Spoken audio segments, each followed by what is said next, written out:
বাইরে 50 টাকার রামেন 70 টাকার রামেন না খেয়ে যদি আমরা ঘরে ঝটপট বানিয়ে ফেলি তাহলে কেমন হয় বলেন। আসসালামু আলাইকুম, welcome to my legend diary. তো আমি আজকে চলে এসেছি রামেন রেসিপি নিয়ে। তো ফার্স্ট আমি নুডলসগুলোকে সিদ্ধ করে নিয়েছি। আর নুডলসের পানি কিন্তু আপনারা ফেলবেন না, ওটাকেও রেখে দিবেন। তো তারপরে এখানে পেঁয়াজ, মরিচ, কাঁচামরিচ, শুকনো মরিচ সব নিয়ে আমি ভেজে নিয়েছি। আর যেই তারপর আমি বাটিতে চলে এসেছি, এখানে কয়েকটা শুকনো মরিচ দিয়ে নিয়েছি। তো তার সাথে আমি ম্যাগি মসলা নিয়েছি।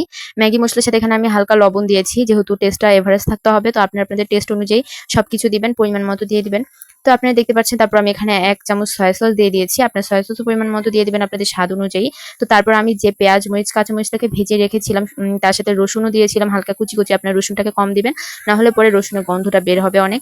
তো যাই হোক, এভাবে আমি সুন্দরভাবে সেই ভাজা পেঁয়াজ মরিচগুলোকে দিয়ে দিয়েছি। তো তারপর আমি এখানে একের পর এক সস দিয়ে দিচ্ছি।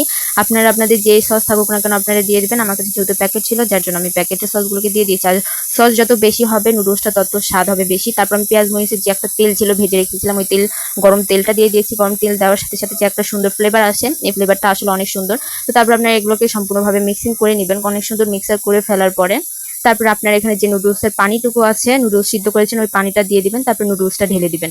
ঢেলে দিয়ে সুন্দরভাবে এটাকে মিক্সার করে নিবেন। আর মিক্সার করার পর মিক্সার করবেন অনেক সুন্দরভাবে, যাতে সমস্ত নুডলস মেখে যায়। তো যাই হোক, এরপর আপনার স্বাদ মতো অনুযায়ী লবণ দিয়ে দিবেন। আর আপনারা এর ফাঁকি দিয়ে ডিম সিদ্ধ করে নেবেন। অনেকে পোচ ডিম পছন্দ করেন, ডিম পোচ করে নিতে পারেন। আপনারা আপনাদের অনুযায়ী খাইতে পারেন, কোনো সমস্যা নেই। আমি ডিমগুলোকে সিদ্ধ করে নিয়েছি আর সুন্দরভাবে এটাকে আমি এখন পরিবেশন করে খাবো। তো আমার ভিডিওটি শেষ পর্যন্ত কেমন লেগেছে অবশ্যই কিন্তু সবাই বলে যাবেন। লাইক, কমেন্ট, শেয়ার করে পাশে থাকবেন। আর একবার হলে এই রামেনটা বানিয়ে ফেলবেন। বাইরে খাওয়ার চাইতে ঘরে বসে খুব সুন্দরভাবে আপনার এটাকে বানিয়ে ফেলতে পারেন।